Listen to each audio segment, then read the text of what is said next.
At the Global Liver Institute, we believe it all starts with a patient.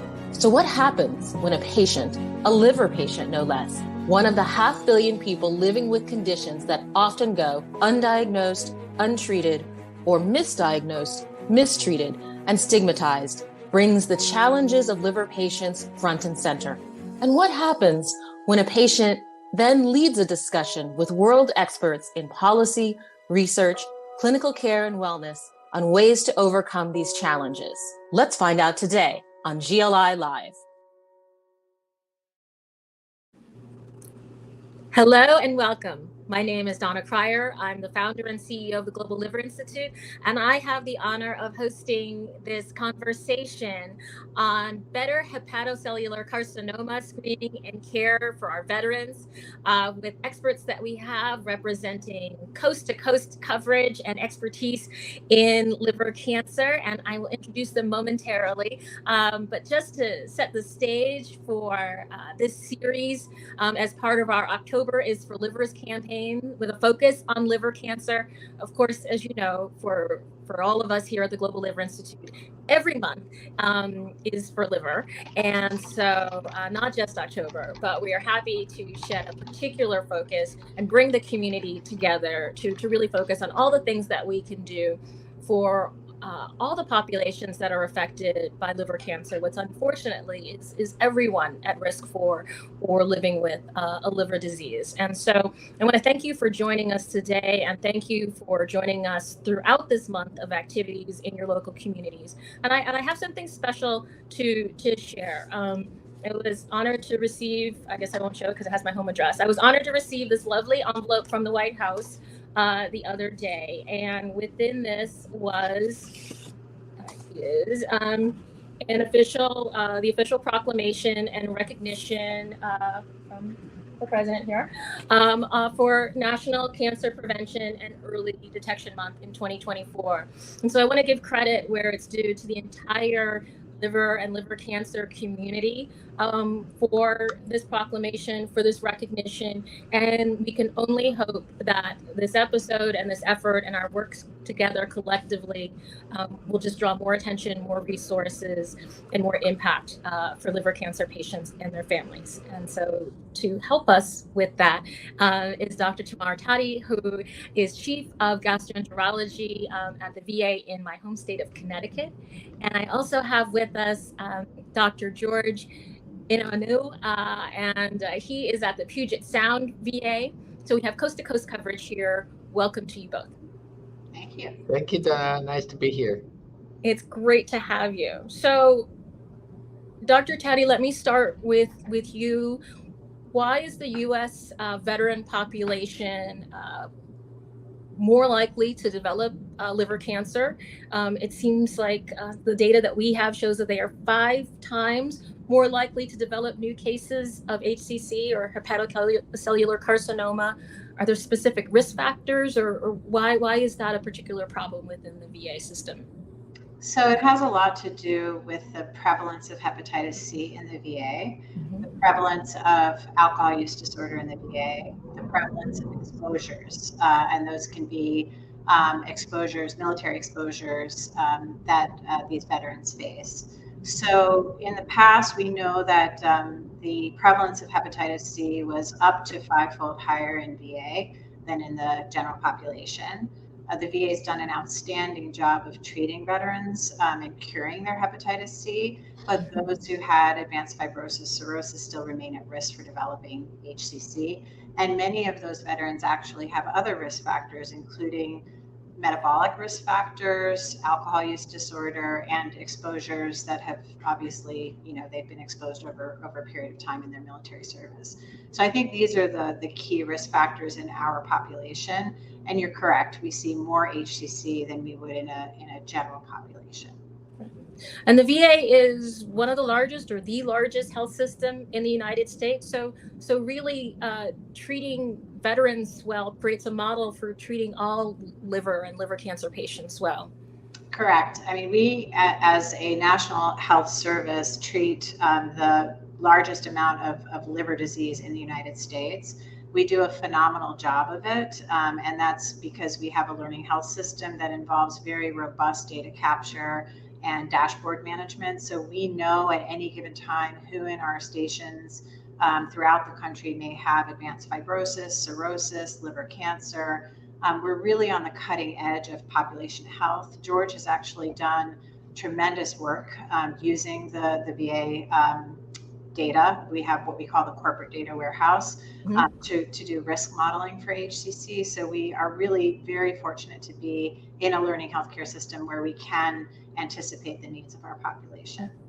And we are honored to be have partnered with the VA in a long-term memorandum of understanding to boost in whatever way we can liver health education and screening, and however we can help make sure that the veterans are at the top of the agenda for best practice care, as they have been in the VA in your multi-cancer tumor boards and in your in the VA's bold coverage of hepatitis C cures. And so, Dr. Ioannou, please tell us about your work. Well, I wear a number of hats. So I do a lot of clinical and operations work together with Dr. Taddei. We co-chair the Field Advisory Board for hepatocellular carcinoma in the VA. So, which is a testament to how seriously the VA takes hepatocellular carcinoma. So we have a Field Advisory Board that's dedicated to early detection, screening, early detection, and treatment for liver cancer. And we can talk a little bit about that, about the processes that we've put into action to do that, about screening, early detection, and linkage to care. So that's on the operations side. And then on the research side, I do a lot of kind of observational epidemiological work. So we use the National VA electronic health records as a laboratory, so to speak, to study the whole population of veterans, their risk factors for liver cancer, their incidence for liver cancer, their treatments for liver cancer, and outcomes. And then in addition to that, then we do a lot of interventional studies. So, for example, Tamar and I are running one of the biggest randomized controlled trials of screening for liver cancer, where we're comparing the current standard of care, which is to get an ultrasound and alpha-fetoprotein every 6 months, with an imaging called abbreviated MRI to see if we can detect liver cancer earlier and prevent deaths from liver cancer. I think that's so important. And when I talk to patients, most aren't aware of what screening for liver cancer entails. You mentioned it really quickly, but I'd love for you to go more in depth about who should be screened for liver cancer, how frequently, and what that screening looks like. Yeah, I think we should go in depth for that, because I really do think that should be the cornerstone of our management. So we follow the guidelines of the American Association for the Study of Liver Disease in general. And what that says is that if you have cirrhosis of the liver, irrespective of what the etiology is, if you have cirrhosis of the liver, you should be getting screening for liver cancer. And that screening should entail getting an ultrasound every 6 months and a blood test called serum alpha-fetoprotein every 6 months. You should be getting both of those things every 6 months. So it is labor intensive. It's not easy to do every 6 months. And processes need to be in place in order to ensure that everybody who has cirrhosis is getting that screening every 6 months. In addition to patients with cirrhosis, almost all patients who have hepatitis B, especially above a certain age, should get screening for liver cancer, whether they have cirrhosis or not.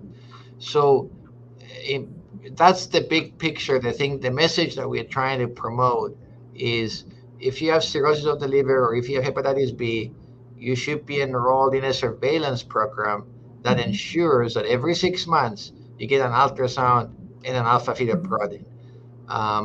Now that screening program is not perfect, which is why Tamar and I are trying to improve it, but it is the best we have right now. And despite its limitations, we do try to get everyone with cirrhosis and everyone with hepatitis B to be enrolled in a surveillance program. And that is our best chance to detect liver cancer early. Because as you know, the problem with liver cancer is it doesn't cause a lot of symptoms in its early stages. So if you're a patient and you're sitting back and saying, I feel fine, I don't have any symptoms, I don't have any pain, my liver feels fine, why should I keep coming every 6 months and getting this ultrasound? And it's a hassle. The problem is that by the time liver cancer causes symptoms, it's usually very big, and it may not be curable at that point. Whereas that's a much bigger hassle. much bigger hassle. Whereas what we do hope is that we have screening that's good enough to pick up liver cancer when it's really small, and then it's actually very treatable and very curable. It is a common misconception that liver cancer is not easy to treat or is not curable. It's definitely easy to treat, and it's fairly curable when we pick it up early. Yes. So, Dr. Taddei, why do you think it is so hard to institute or to operationalize this screening? I'll just admit that as a patient outside of the VA system, I was never screened for liver cancer, even though I am almost 30 years post liver transplant, until my hematologist, actually, who was treating me for anemia, was like, we should do this alpha fetoprotein test on you as well. What do you mean you've never had it? And so I think it's something that a lot of patients, they're either cured of hepatitis C or they have a transplant and they're like, okay, see ya. And there's follow up on a lot of things, but often not on this. And so, what do you think are the barriers for this screening, for this issue to? So I think awareness is a huge barrier. So I think we have trouble identifying who has cirrhosis. And this is something that primary care really needs to focus on, but primary care has so much to focus on. And cirrhosis is so silent until it's symptomatic and then devastating. And primary care docs often don't recognize cirrhosis. So that's one major issue. Then if you look at those people who have been identified as having cirrhosis, know they have cirrhosis or chronic hepatitis B, the people who really need to be screened, many of them are in leaky healthcare systems. We just don't have the kind of population health and clinical reminders in the private sector that the VA has. And even, with the best of planning, we're sort of not meeting benchmarks we should meet. So for example, in the private sector, it's maybe 25% of people who should be screened are screened. And in the VA, it's somewhere between 55 to 60%. We should be doing better. And we know that survival gets better in populations that have really good population health systems in place, like Japan and the UK. So a lot of this is systems based, but I would say that it's also onerous. So to come in for an ultrasound every 6 months is onerous, and people really need to understand the importance of getting this done. And I think there's also sort of this false sense of security that, my last ultrasound was fine, I feel fine, I don't want to do this anymore. And I think, all of us who have to have our routine health maintenance, there's this energy of activation if we need to go for our colonoscopy or if we need to show up for our mammograms. And we need to educate, primary care docs to detect cirrhosis and people who have cirrhosis to know that this is just part of health maintenance. They have to get this done.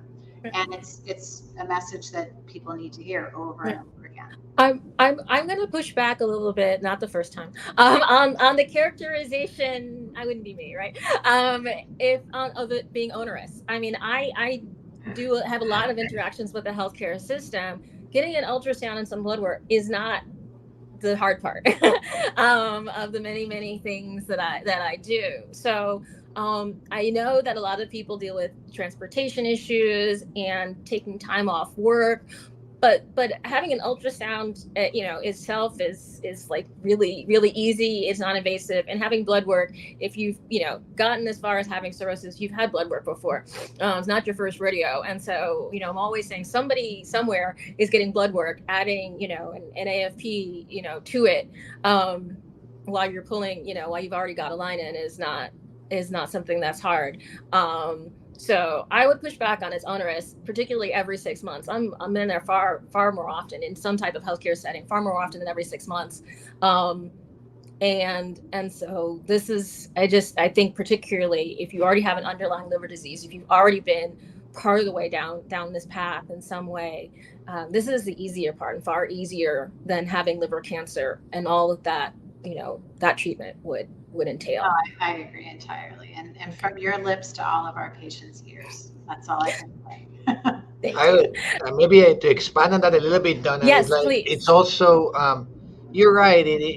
You can look at it as potentially onerous in the sense that screening every 6 months is the most frequent screening that I know of for cancers, right? So we get mammograms once a year, pap smears once a year, colonoscopies every 5 or 10 years or whatever. But so every 6 months sounds a little bit more frequent. But I agree with you, it's not invasive, right? It's an ultrasound or a blood test. And the most important thing is patients with cirrhosis have a very high risk of liver cancer, much higher than the risk of cancer of the average woman who's getting a mammogram, or the average person who's getting screening for colon cancer. The risk of liver cancer in a patient with cirrhosis is 1 to 3% every year. So every year, let's say if you say 3%, if you have 100 patients with cirrhosis and 3 of them are going to get liver cancer every year, that's a very high risk of cancer. To think every year you have that risk of cancer. The risk of getting breast cancer or getting colon cancer is 1% of that. It's much lower than that. So that's why, even though it is somewhat intensive, it's justified because the risk of cancer is so high in this patient. And patients with high risk of breast cancer because of genetic testing, or others know that they have to go in more frequently. And so with this sort of risk-based testing, it really, as you pointed out, the AASLD guidelines, there's really, and the ASCO guidelines as well, there's a lot of expertise and thought around why this frequency, why these tests. And you're doing a lot of work to make the testing even better. So why don't you tell us about the premium study and the recognition that you've got as part of the Cancer Moonshot? So. Yeah, I can start with that, and then be great. Tamar, you can join as well. So Tamar and I are co-chairing this project together. So we did mention ultrasound and alpha-fetoprotein. It is a current standard of care, and everyone should get it every 6 months if they have cirrhosis. But the sensitivity of those 2 tests for detecting cancer early is about 60%. What that means is that if you have 100 people who have early liver cancer, the ultrasound and the alpha-fetoprotein would only pick about 60 of them.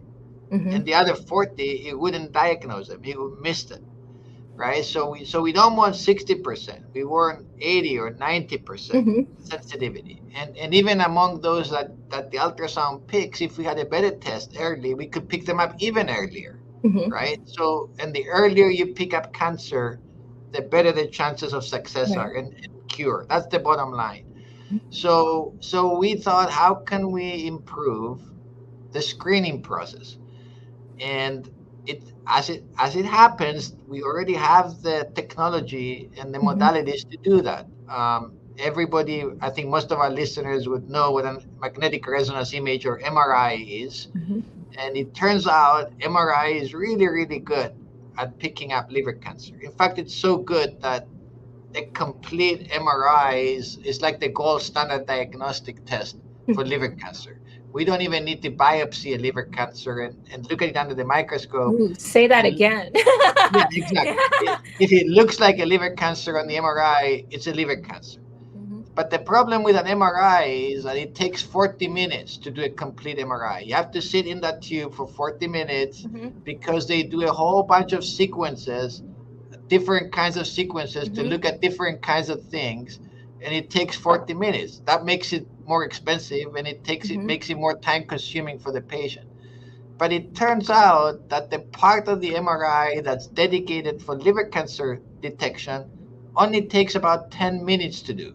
And that's the abbreviated version. That's why it's called an abbreviated MRI. So it turns out that with just 10 minutes of dedicated scanning for liver cancer, you can get your money's worth. You can get all the sensitivity for liver cancer that you get from the complete 40 minutes of MRI, right? So, so what we're hoping to show is that we can have patients do this abbreviated MRI. It only takes about 10 minutes in the scanner, and they get all the benefits of a full MRI, meaning you can detect liver cancer very early, and you can detect it in, I don't want to exaggerate, but almost higher, not just 60%, but 80, 90%, even more people. And if we do that, so this is a randomized trial, so we can have half of the people are going to get the abbreviated MRI, the other half will get the ultrasound and the alpha fetoprotein. And what we hope is that in the abbreviated MRI arm, the cancers are going to be diagnosed earlier, and they're going to be treated more appropriately, and they're going to achieve cure of their liver cancer more often. And not only that, but ultimately they're going to live longer. The deaths due to liver cancer are going to be much lower in the MRI arm than in the ultrasound arm. So that's a big undertaking. Sign me up. I know that some patients are claustrophobic or have issues. The last time I had an MRI, which is only a few weeks ago, I was just thinking, I'm lucky I have like a good enough back and neck to lay here on this MRI. So I understand where, some patients might be apprehensive, but the value that we're getting for the very low risk, I think really makes the case. Dr. Taddei, do you want to add to the discussion of the research, or what the impact of this earlier screening could have, given that we have so many more liver cancer treatments now? Right. So, ideally, we want to catch liver cancer as early as possible, where local treatments offer a cure. And so, as you can imagine, if we have a much more sensitive test like abbreviated MRI, we would catch a greater proportion at early stages where these patients could be cured. And, we do have many treatments now for HCC. It's a very different landscape than it was 10 years ago. But we know that in early stage, we want to offer curative therapy. That is, local ablation or resection, for example. So I think that that's really the goal. This study is a long study. It's a 9-year study. It will have both an image repository and a biorepository. And so the hope is that we can use this information to understand patterns of imaging that may put people, like, for example, to have a higher risk index for thinking about liver cancer. We could potentially develop or validate biomarkers with the biorepository. So it's a study with a grand vision, but the hope is really that we will detect cancer at its earliest stages where it can be cured.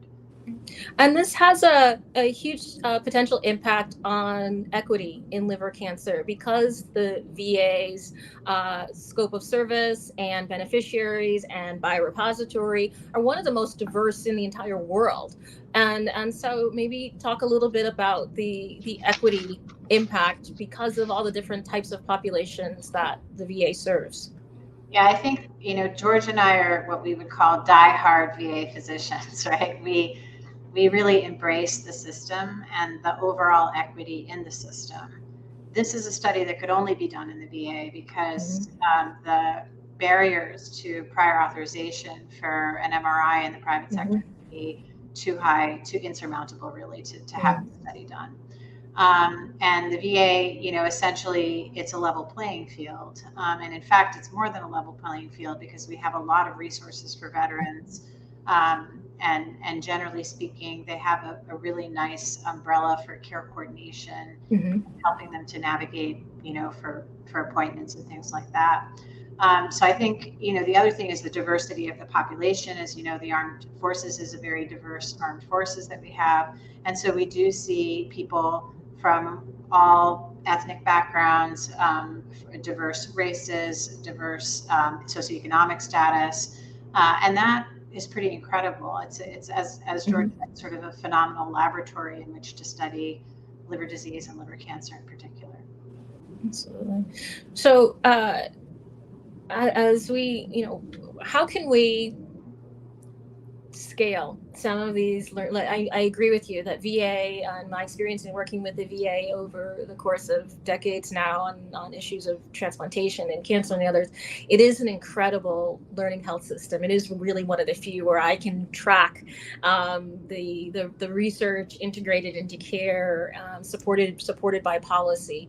What does it have to teach the rest of private sector care and the rest of the healthcare system about how, really raising the standard of care for patients at risk of liver cancer? I think, Donna, that's a very important point. And I think what the VA does really well is, and why I like working here, is you think of a population that you serve rather than just a person who happens to be in clinic in front of you. Mm-hmm. And how are you responsible for an entire population? Because the biggest problems happen to patients that you don't even see in your. Once you see somebody in clinic in front of you, you can take care of them. But what happens to mm-hmm. other people who didn't even make it there, either because of the disparities you just alluded to, mm-hmm. or lack of access to care, or just simply they get too busy with their lives and then they don't make it there. So I think a lot of the success of the VA rests in being a comprehensive healthcare system mm-hmm. that has a number of enrolled, actually about 6 million people who are actively enrolled and getting care, and allows us these dashboards that we mentioned before. So if you say, okay, we agreed patients with cirrhosis need to get an ultrasound and an alpha-fetoprotein every 6 months. How do we make that happen? But first of all, we need to know who everybody is who has cirrhosis, right? And then we need to know when was their last ultrasound and when was their last alpha-fetoprotein. And if they haven't had one in the last 6 months, we need to have a method to contact them and get them to come in and get it, right? So all those things are possible in the VA because we have all that information and because it translates into these actionable dashboards. Now, a lot of these things can be exported elsewhere. There has to be the will and the capacity to do that. But many other healthcare systems, I'm sure, are doing a lot of that as well. On the other hand, we do have some limitations in the VA as well. Mm-hmm. The patients that we serve have a lot of comorbidities, Donna, and a lot of them, as you know, mental and physical comorbidities that make it harder for them. Post-traumatic stress disorder, exposure to environmental pollutants and other factors, and low socioeconomic status and financial hardships. And nonetheless, we're able to take care of them. And then the other big problem is the distance that you mentioned. So you cannot have a major VA hospital in every zip code of the country, right? So that means that, unfortunately, but we have to serve every single veteran no matter where they live in the country. Right. So that means that a lot of veterans live many hundreds of miles sometimes away from their nearest major VA medical center. So that's a big problem for us, and there's many things we're trying to do to ameliorate it, but it's a problem nonetheless. And that's where some other institutions outside the VA may have an advantage, actually. But overall, I think dealing with the problem from the population level as well as the personal level is very important, and it's something where the VA has been very successful. I give the VA so much credit, and I want to give hepatology a credit too, because so often throughout the rest of healthcare, we don't use the C word. We don't cure things. Hepatology has a good track record of curing things if we can bring enough attention and resources and find it, as you all have been doing.